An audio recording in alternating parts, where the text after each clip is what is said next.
ఎన్నికల సీజన్ వచ్చిందంటే రాజకీయ పార్టీలు, నేతలు, కార్యకర్తల సందడితో పాటు ప్రధానంగా సర్వే సంస్థల సందడి కూడా మొదలైపోతూ ఉంటుంది. పైగా ఇటీవల కాలంలో ఈ సర్వే సంస్థల హల్చల్ ఎక్కువగానే తెరపైకి వస్తుంది.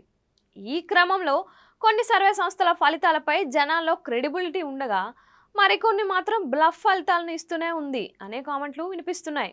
ఇక ఆంధ్రప్రదేశ్లో 2024 సార్వత్రిక ఎన్నికల సీజన్ రాగానే ఇప్పటికే రాష్ట్ర స్థాయిల్లోనూ జాతీయ స్థాయిల్లో పలు సర్వే సంస్థల నుంచి ఎన్నో ఫలితాలు తెరపైకి వచ్చిన సంగతి తెలిసిందే. వాటిలో మెజారిటీ సర్వే ఫలితాలు వైసీపీకి అనుకూలంగా రాగా మరికొన్ని మాత్రం కూటమికి అనుకూలంగా వచ్చాయి.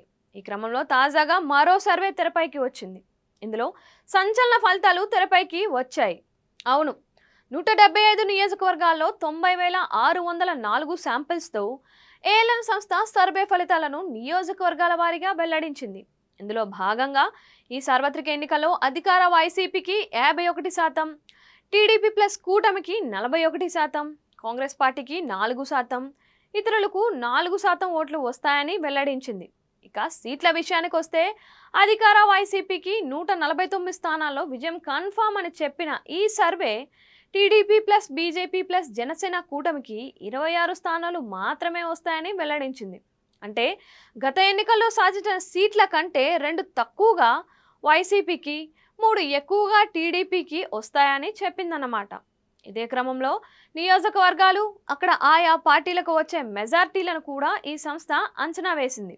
ఇందులో భాగంగా సీఎం వైఎస్ జగన్ పోటీ చేస్తున్న పులివెందుల నియోజకవర్గంలో ఆయన గెలుపును కన్ఫర్మ్ చేసిన ఈ సర్వే సంస్థ ఆయనకు 21,000 పైగా మెజార్టీ రావచ్చని తెలిపింది. ఇదే సమయంలో కుప్పంలో చంద్రబాబుకు గుడ్ న్యూస్ చెప్తూ 19,000కు పైగా మెజార్టీ కన్ఫర్మ్ అని వెల్లడించింది. ఇదే క్రమంలో మంగళగిరి నియోజకవర్గంలో మరోసారి నారా లోకేష్ కు ఓటమి తప్పదన్నట్లు ఈ సర్వే ఫలితాలు ఉన్నాయి.